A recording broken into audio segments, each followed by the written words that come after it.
Hi friends, welcome back. तो CJP protest failed. Khan sir in more trouble. Saurabh Joshi divorce reply. Vaibhav Suryavanshi. तो चलो देखते हैं, वीडियो शुरू करते हैं। वीडियो शुरू करने से पहले अगर आप चैनल पर नए हो और आपने अभी तक सब्सक्राइब नहीं किया तो जल्दी से पहले सब्सक्राइब के बटन और बेल आइकन को क्लिक कर लो ताकि आपको हमारे सारे न्यू वीडियोस के नोटिफिकेशन मिल जाएं जैसे हम अपलोड करें। अगर आपको वीडियो पसंद आता है प्लीज लाइक एंड शेयर। चलिए शुरू करते हैं।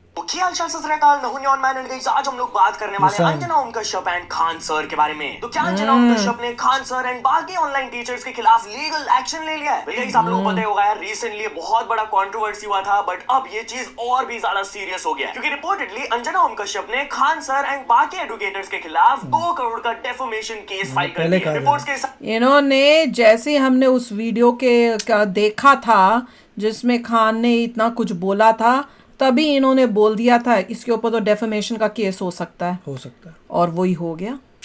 सोचो, वो बिना सोचे आपने नाम लिया किसी इंसान का नहीं, और इतना कुछ बोल दिया, इतना कुछ बोल दिया कि हम भी सुन के हैरान हो गए थे, ये क्या बोली जा रहा है यार कुछ। और वो भी एक टीचर होके, टीचर की मर्यादा तो आगे वो खत्म करी दी, एक इंसान की भी मर्यादा करके, मतलब जिस तरह से बोला जा रहा था पता नहीं क्या क्या। और आपको कुछ डिटेल्स ये भी समझ में आ रहा है कि जिस स्कूल को टारगेट करा जा रहा था वो ऐसे दिखाया जा रहा था कि कोई प्राइवेट स्कूल है या मोदी जी के आने के टाइम के बाद ये बीजेपी ने जो है उसने या मोदी ने जो है उसने वो ये पैसे 1 रुपए में ज़मीन दी थी। और उसके बाद अब पता चल रहा है कि भाई कितना, मतलब देखो टीचर्स के नाम पे न्यूज़ कैसी कटी पटी, और इस तरह से कई बार ये दे देते हैं कि आपको बिना बोले उस तरह का थॉट करा देंगे जो बिल्कुल गलत होगा कि भाई जैसे ये मोदी के आने के बाद ये हुआ है जी, ये स्कूल बना, या वो उस झूठी खबरें इसलिए देती है क्योंकि वो पता नहीं क्या क्या इन्फॉर्मेशन दी है, हाफ बेक्ड। और ये बहुत लोग करते हैं, बहुत ये ऑनलाइन टीचर्स करते हैं, कईयों को देखा हमने। और ये हो गया, उनका गोल है पैसा कमाना, पैसा कमाना है। और रेज बेटिंग होती है, ये फेक बनाना, अपना प्रोपोगेंडा करना, न्यूज को तोड़ मोड़ के करना, रेज बेट करो लोगों को, मिर्च मसाला डालो उसमें और पैसा कमाओ भाई, बस it's all about money. YouTube में आए इसलिए, वाई यूट्यूब में इसलिए पैसा कमाने किया है खान सर को, देन अभिनय मैथ सर को, बबीता त्यागी, अरविंद भदौरिया, इतने टीचर्स हैं नाम के टीचर्स, कर्म में बिल्कुल टीचर्स नहीं, बस काम नाम के टीचर्स, जिन्होंने उसी टाइम आके शुरू हो गए बेकार की भाषा यूज करना। अभद्र भाषा ही बोलते हैं इनको, अभद्र भाषा यूज करते हैं। And a couple of other people, total 8 जन के खिलाफ उन्होंने ये केस फाइल किया है दिल्ली हाई कोर्ट में, जहां पर वो डिमांड कर रहे हैं 2 करोड़ का कॉम्पेंसेशन। एंड बाकी platforms YouTube, Meta and x से भी उन्होंने डिमांड किया है कि जो भी ये एलिज्ड डेफेमेटरी कंटेंट है उनके खिलाफ प्लेटफॉर्म से उसे हटना चाहिए। बढ़िया, व्हाइल ऑन दिस टॉपिक, तो क्या खान सर के एफआईआर को लेकर अंजना ओम कश्यप ने उन्हें थोड़ा सा ट्रोल कर दिया? वेल गाइस, ऑलरेडी इनका कंट्रोवर्सी तो चल ही रहा है, बट अब अंजना ओम कश्यप का एक क्लिप भी सरफेस कर रहा है जहां पर शी वाज सेइंग शराफत और तहजीब के नकाब ओढ़ कर बैठे थे। आवाज जरा सी तेज क्या हुई, सबकी बेपर्दा हो गए। एंड यार, टॉकिंग अबाउट खान सर, तो क्या वो पटना कोर्ट के सामने, अब जैसे ये दिखा रहे हैं, दिस इज अ निसान की गाड़ी है, अच्छी गाड़ी है, और जो लुक आ रही है पूरी कोलोराडो की लुक आ रही है, होता है अमेजिंग कोलोराडो के लुक। हमने खुद को सरेंडर कर दिया। वेल, ऐसे कुछ रिपोर्ट्स आ रहे थे अचानक से, बट उनके लॉयर ने क्लैरिफाई करते हुए कहा कि ऐसा कुछ भी नहीं है। जो भी वो खास गया है इतने टाइम से अपने वकीलों से बात करके कि मैं किसी तरह से बेल पहले ही ले लूं ताकि मुझे जेल भी ना जाना पड़े। वो दूसरे टीचर को कुछ भी बोल दिया गया उस पे करके एफआईआर, उसको तो जेल में तब से वो बंदा बैठा है। मैं ये नहीं कह रही कि वो बहुत सच्चा है या बड़ा अच्छा टीचर है, नो, हैं सभी एक जैसे, पर डिफरेंस देखो कि उसको तो जेल में तब से बिठाया हुआ है, और ये वाला टीचर जिसके उसके अपने लोगों ने, उसके खुद के गार्ड ने बोला कि भैया इसके कहने पे मैंने ये किया, और इसकी झूठ पकड़ा जा रहा है कि मीडिया के सामने इसने बोला कि मैंने खुद 7-8 राउंड्स फायर के होते हुए देखे हैं। उस बंदे के साथ अभी तक कोई एक्शन नहीं लिया गया एक्सेप्ट फॉर एफआईआर। वो पूरा फुली प्रिपेयर्ड हो रहा है, वकील बड़े से बड़े वकील ले रहा है, सब अपना उस सिस्टम उसने पूरा कर लिया फुल प्रूफ कि मैं बचा रहा हूं। केस चल रहा है, खान सर सरेंडर नहीं करने वाले हैं, उल्टा उनके लॉयर ने कंफर्म किया कि वो एंटिसिपेटरी बेल प्ली के लिए देखा फाइल करने वाले हैं। उन्होंने क्लियरली मीडिया के सामने कहा कि कोई सरेंडर नहीं कर रहा है। अगर पुलिस को अरेस्ट करना है खान सर को, they have to get a warrant. And while we on this topic, तो ये खान सर वाले केस को लेकर प्रशांत किरट भी अपना ओपिनियन दिए। ये कौन है? यस, जब प्रशांत सर से एक स्टूडेंट ने सवाल पूछा, ये टीचर है? अच्छा। था, तब वो जवाब दिए, देखो यार मुझे नहीं पता है कि क्या सही है और क्या गलत है, ये नहीं पता क्या सही है क्या गलत। अच्छा जी। तो भी उन पर ये केस हुआ है। लेकिन मुझे इतना जरूर पता है, अगर किसी टीचर जिसने देश के लिए काम करा है ना, तो उसमें से सबसे ऊपर नाम खान सर का ही। सुन लो सुन लो, देश के लिए किया है। क्या देश के लिए किया है? वो हॉस्पिटल खोलना एक देश के लिए चलो है। जो भी है, okay, good for him. Bihar में उन्होंने हॉस्पिटल खोला है। तो बस वही। अब हम लोग बात कर लेते हैं कॉकरोच जनता पार्टी प्रोटेस्ट के बारे में। तो कॉकरोच जनता पार्टी के प्रोटेस्ट से रिलेटेड बहुत बड़े अपडेट्स आए हैं। सबसे पहले, जैसे ही अभिजीत इंडिया लैंड किए थे एयरपोर्ट में, he was spotted with the autobiography of doctor B R. Ambedkar. उससे पूछो यूएसए में कहाँ से मिल गई। इसके बाद वो प्रोटेस्ट का परमिशन लिए, प्रोटेस्ट स्टार्ट हुआ एंड उसके दौरान वो थोड़ा सा इमोशनल भी हो गए थे। वो प्रोटेस्टर्स को एड्रेस करते हुए कहे कि जब मैं यूएस के लिए निकला था ना, तब मेरे पेरेंट्स को जरूर दुख हुआ था, उन्हें खराब लगा था, बट आज जब मैं इंडिया वापस आ रहा हूँ ना, तो वो लोग ज्यादा स्केर्ड है। तब तक हम लोग ये गवर्नमेंट के डर में जिएंगे। फिर अब इसकी एक अभी हमने वीडियो की है, तीखे रिएक्शन में देखना कि उसके पेरेंट्स ने कहीं किसी मराठी चैनल पे इंटरव्यू दिया और जिसमें उसके पेरेंट्स ने बोला है कि ये बहुत ही पता नहीं क्या कौन सा वर्ड यूज किया था, वैसा बच्चा था और हाँ इररिस्पॉन्सिबल था और उस टाइप से, मतलब बहुत पेरेंट्स खुद नेगेटिव बोल रहे हैं अपने बच्चे के बारे में, जो सुन के शौक लग रहा है इस टाइम पर। और वो यहाँ तक बोला कि वो बच्चा जो है, हमको तो कभी उसने कभी हमारी फिक्र ही नहीं की, काइंड ऑफ। चलिए वो जो भी है, वो भी एक एंगल सुनने को पता है कि उस मराठी चैनल से जब इंटरव्यू में उन्होंने ऐसा कुछ कहा था कि दे वर नॉट हैप्पी। एग्जैक्टली, जाके देखना, वो भी एक न्यूज़ अब सुनने को मिल रही है। लिखा, going home to see my parents, it's been more than a year since I last met them. पिछले 15 दिन में वो बहुत कुछ सफर किए हैं, जो भी धमकियां वगैरह उनको मिल रही है, will be taking them back to home. बाकी आज का प्रोटेस्ट जस्ट एक ट्रेलर था। Thank you for showing up in such huge numbers. And about this, तो क्या ये कॉकरोच जनता पार्टी वाला प्रोटेस्ट अनसक्सेसफुल था? It was a failure. ऐसा इसलिए क्योंकि गवर्नमेंट इस प्रोटेस्ट के बाद भी अभी तक कुछ भी रिस्पॉन्ड नहीं किए हैं, कोई चेंजेस नहीं किया गया है। एजुकेशन मिनिस्टर का वो जो रेजिग्नेशन डिमांड कर रहे थे, उससे रिलेटेड भी कोई अपडेट नहीं आया है। बट सीजेपी ने अपने प्रोटेस्टर्स को थैंक यू बोलते हुए एंड अथॉरिटीज को मैसेज देते हुए कहा ट्विटर में कि अगर तो 7 दिन के अंदर एजुकेशन मिनिस्टर रिजाइन नहीं करते या उन्हें नहीं हटाया जाता है, तो हम लोग ग्राउंड में आकर अपना प्रोटेस्ट कंटिन्यू रखेंगे। इस पर फर्दर डिटेल्स अपने इंस्टाग्राम में आकर आज दूंगा। ऑल्सो, क्या दिल्ली पुलिस ने कॉकरोच जनता पार्टी के प्रोटेस्टर्स के खिलाफ एफआईआर लॉन्च कर दिया है?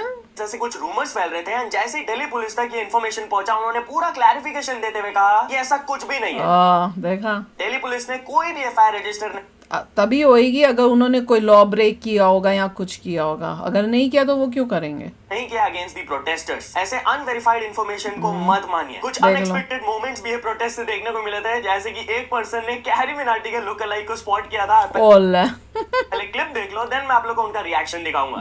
तो मैं यहाँ पर इलेक्शन कवर करने आया था और यहाँ पर मुझे कैरी मिनाटी मिली यार। पता नहीं कौन से काम कर रहा है कैरी मिनाटी। कैरी भाई, आवाज सुन के देखो तो सही, वही है क्या, पता चल जाएगा। इसको हो सकता है वो आया हो सपोर्ट में। क्या बताओ? कैरी अपने स्टोरी में लिखते हैं, गले क्यों नहीं लगे मेरे। एंड एक पर्सन लिटरली वो प्रोटेस्ट में इंसेक्ट रेपेलेंट लाए थे, क्योंकि नाम ही कॉकरोच जनता हिट लाया था क्या? पार्टी प्रोटेस्ट था। उनका डिफरेंट ओपिनियन था, तो वहाँ खड़े होकर वो बोल रहे थे, हम लोग अपने किचन में कॉकरोचेस को घुसने नहीं देते हैं, इंडिया में कैसे घुसने दे सकते? वही तो बोला, बहुत अच्छा। आपके पास राइट है प्रोटेस्ट करने का, बट अगर आप प्राइम मिनिस्टर के खिलाफ बोलोगे, I will not spare you. Well after that police ने उनको ही डिटेन कर कुछ कर थोड़ी कोई रहा था, वो भी सिर्फ बोल ही रहा था, ताकि प्रोटेस्ट साइड में कुछ उल्टा फुल्टा सीन ना हो जाए, क्योंकि ऑब्वियसली वो थोड़े कंट्रोवर्शियल स्टफ बोल रहे थे उधर। तो चलिए अब हम लोग बात कर लेते हैं री नीट के बारे में। तो क्या नीट के री एग्जामिनेशन का भी पेपर लीक हो गया है? ने इससे रिलेटेड बड़ा स्टेटमेंट दिया। पहले ऐसे कुछ क्लेम सोशल मीडिया में सरफेस कर रहे थे, तो वही झूठ लग रहा है। वही तो एनटीए की तरफ से रिस्पांस आया कि paper leak, sale and access of the re NEET exams का कुछ लोग न्यूज़ फैला रहे हैं, ये सब बिल्कुल गलत एंड फ्रॉडुलेंट एक्टिविटीज है। देख लो, बस स्टूडेंट्स उनके ऊपर एक्शन लेना चाहिए ना, जो ऐसे फेक न्यूज़ कर रहे हैं उनके ऊपर भी एक्शन होना चाहिए, उनको पकड़ के करो। यहाँ पे ऐसे काम नहीं चलते, यहाँ यूएसए में भी पता नहीं, जब तक लॉ को स्ट्रॉन्ग नहीं करोगे ना, इसी तरह की न्यूज़ आती रहेंगी फिर। सोसाइटी का फायदा उठाया जा रहा है। तो हम लोग क्लियर कर देना चाहते हैं कि फर्स्ट ऑफ ऑल ये एग्जामिनेशन का पूरा इंटीग्रिटी इंटैक्ट है, फेयर एंड सिक्योर तरीके से ये एग्जाम होगा। एनटीए एक्टिवली ऐसे चैनल्स एंड अकाउंट्स को टेक डाउन कर रहे हैं, उनके गुड, वही मैं कह रही थी, खिलाफ लीगल एक्शन ले रहे हैं। बाकी पेरेंट्स एंड स्टूडेंट्स हम लोग रिक्वेस्ट कर रहे हैं कि ऐसे जगहों में पेमेंट्स मत करना या फिर ऐसे मैसेज पेमेंट्स मत करना। तुम एक इलीगल काम में अगर पेमेंट करो तो तुम भी एक इलीगल एक्टिविटी कर रहे हो, तुम्हारा फ्यूचर भी खराब हो जाएगा। ये बोलना चाहिए कि अगर पता चल गया, तुमको पकड़ लिया, तो तुमको फॉर लाइफ टाइम एग्जाम देने से निकाह बंद कर देंगे। फेक डिग्रीज लोगे तो काम कैसे करोगे? नहीं, इवन तुम जैसे ये कर रहे हो, जो मैं बात कर रही हूँ, मैं बात फेक डिग्री की नहीं कर रही हूँ, मैं बात कर रही हूँ कि अगर तुम पैसे दे के सोच रहे हो कि मैं, जैसे ये कह रहे हैं कि भाई ले लूं जो लीक्ड पेपर है, तो तुमको पूरा तुम्हें एग्जामिनेशन से पूरी जिंदगी भर तुम उस एग्जामिनेशन को कभी नहीं दे सकोगे। तुमने ये लीक पेपर लिया, तुम उससे पास हुए, डॉक्टर बने, तो फेक है। फेक तो वो तो अलग बात है, वो तो है ही है। ये सब फ्रॉड है। तो चलिए अब हम लोग बात कर लेते हैं वैभव सूर्यवंशी के बारे में। वैभव सूर्यवंशी ने सचिन तेंदुलकर के रिकॉर्ड को ब्रेक कर दिया। Yes guys, Sachin was the youngest Indian cricketer जो कि इंडियन टीम में पिक हुए थे at the age of 16। Well guess what, Vaibhav को 15 साल की उम्र में पिक कर लिया गया for the Indian international side. 3 squads कल अनाउंस हुए थे, सबसे पहले एशियन गेम्स का, then India tour of England. ये हमने मेरे ख्याल से किस में होगा, शायद गजब रिएक्शन में पूरा जो स्क्वाड है उसका सारा किया था, वीडियोस पे रिएक्ट किया था, और उसमें भाई कैप्टन कौन बना वो भी कमाल है। टूर ऑफ आयरलैंड, तीनों जगहों में आप लोग देख सकते हैं उनका नाम आया। और इतना ही नहीं, बीसीसीआई की तरफ से वैभव के लिए स्पेशल अरेंजमेंट्स भी किया जाएगा, क्योंकि वो सिर्फ एक बच्चे हैं, 15 साल के, तो पेरेंट्स उन्हें ज्वाइन करेंगे इस टूर में। अरे वाह ताकि वो उनका देखभाल कर पाए, क्योंकि at the end of the day he is just a kid. सोचो यार। एनीवेज नाउ तो पर जब वो गया था सचिन भी, तो वो भी तो बच्चा ही था। 16 इज कंसिडर्ड बच्चा, राइट? 18 and below. उसके भी पेरेंट गए थे क्या, ये भी बताना, अलाउड किया था? माइनर है, ही नीड्स अ गार्डियन। हाँ, अब किसी को अगर रिकॉर्ड ब्रेक करना होगा तो भैया उसको 14 साल का होना पड़ेगा। सोचो, और भी टफ हो रहा है नेक्स्ट 13 साल का 14 साल का स्लॉट ओपन। हाँ भैया, तो और टफ हो रहा है। बच्चे हो, अगर तुमने रिकॉर्ड ब्रेक करना है, जैसे बच्चा पैदा होता है क्रिकेट के लिए शुरू कर दो। तो इम्तियाज अली ने कहा कि नेपो किड्स के लिए टफर होता है than the outsiders of the industry. क्या बोल दिया, टफर होता है? भाई क्या बात कर रहा है ये? यस, ये नेपो किड्स वर्सेस आउटसाइडर वाला डिबेट चलते ही रहता है, सबका अलग अलग ओपिनियन है। वाह रे, इम्तियाज अली क्या बोल गया भाई तू। Well, film maker Imtiaz Ali ने एक डिफरेंट स्टेटमेंट दिया कि I feel Alia run. By God, कि ऐसी स्टेटमेंट देके क्यों पब्लिक के सामने अपनी इज्जत कम करते हो तुम लोग? एंड और भी ऐसे जो नेपो एक्टर्स हैं जो उनके लिए टफ होता है। पहले तो सिल्वर स्पून में पैदा हुए, पढ़ाई लिखाई नहीं, कोई स्ट्रगल नहीं, पता है ना भी चले तो माँ बाप चला देंगे, ना भी चले तो माँ बाप ने इतना कमाया वो उसी में ऐश कर लेंगे, हैं? उनकी बात कर रहे हैं ये, उन स्ट्रगलर से जिन्होंने जिंदगी भर जो एक ड्रीम देखा होगा, उसके लिए हार्ड वर्क किया होगा। He has no clue। अब क्या बात कर गया बोलने वाला है, उसे लाइफ के बारे में पता नहीं भैया। अब तो इसकी मूवियां देखने में भी जो सोचना पड़ेगा आपको। होकर फिल्म इंडस्ट्री में काम करने आ रहे हैं, उन्हें एक्स्ट्रा टफनेस से गुजरना पड़ता है, क्योंकि उनके आसपास ही सक्सेस रहता है। उन्हें अपने खुद के फादर्स, अंकल्स, मदर्स से कम्पीट करना दिख रहा है हमें कि कौन से फादर्स मदर से वो कम्पीट कर रहे हैं, और क्या फिर भी उनको कितना मिल रहा है। फ्लॉप देने के बाद भी उनको मूवीज में। बताओ कौन सा नॉन नेपो किड को एक फ्लॉप के बाद दूसरी मिलेगी? पहले तो पहली नहीं मिलती, पहली मिलने के बाद जो फ्री में ओ यस, पहले से ही प्लास्टिक सर्जरियां करा करा के अपनी शक्लें चेंज हो जाती हैं इनकी। जरा सा पैसा कमाया, प्लास्टिक सर्जरी, सबकी शक्लें देख लो क्या बदल गई हैं, जो कि ऑलरेडी सक्सेसफुल है। बाकी मेरे जैसे आउटसाइडर्स के लिए थोड़ा आसान हो जाता है, क्योंकि वो एडेड प्रेशर नहीं रहता है। ये बंदा ही महान है, बंदा ही महान है। उससे पूछो कि नेपो किड्स ही क्या तुम्हें मूवियों में आ रहे हैं जो तुमको ये चमचागिरी करनी पड़ रही है?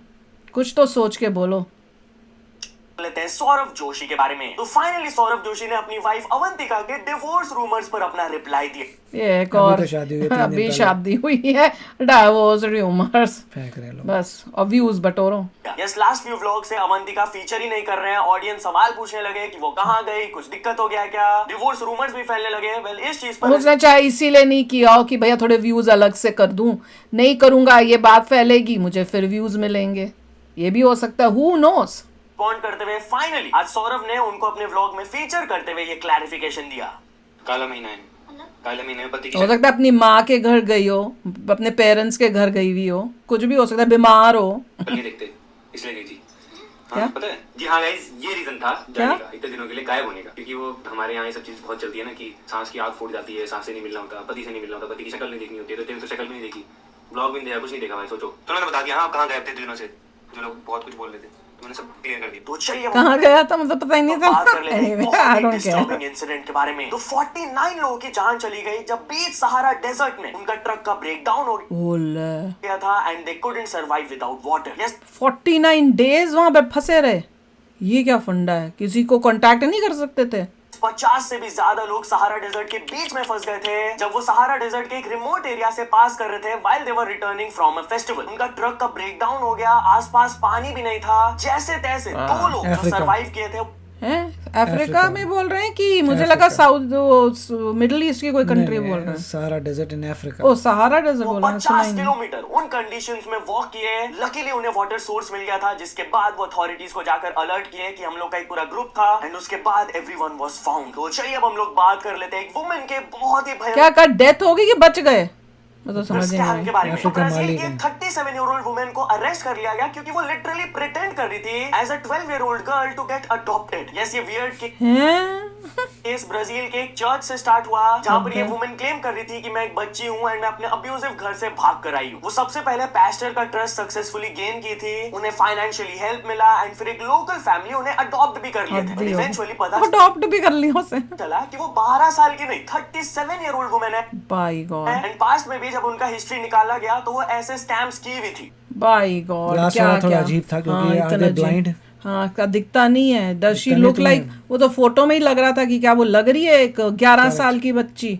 हद ही हो गई यार। और कह रहे हैं उसने बार बार अलग अलग तरह से स्कैम किए हुए हैं, मतलब उसका काम ही यही दिखने था, जा धंधा बच्ची लग रही यही है था। वो। हद ही है। वैसे तो हमने सारी चीज़ों के बारे में बात कर ही ली है, तो ऑब्वियसली ये तो होना ही था। जो अंजना ने करना था वो तो हमें दिख ही रहा था कि वो होने का चांसेस बहुत हाई हैं। जैसे हमने सुना था कि क्या बोला गया था उस वीडियो में बाय द टीचर, और वो भी अपने स्टूडेंट्स के सामने ये बोलना, ये वो और भी शॉकिंग है कि तुम बच्चों को क्या शिक्षा देने आए हो कि बच्चों को इस टाइप से इंस्टिगेट करोगे, उनका दिमाग खराब करोगे, पढ़ाई लिखाई के अलावा हर कुछ चीज़ तुम उनको सिखाने की कोशिश करोगे।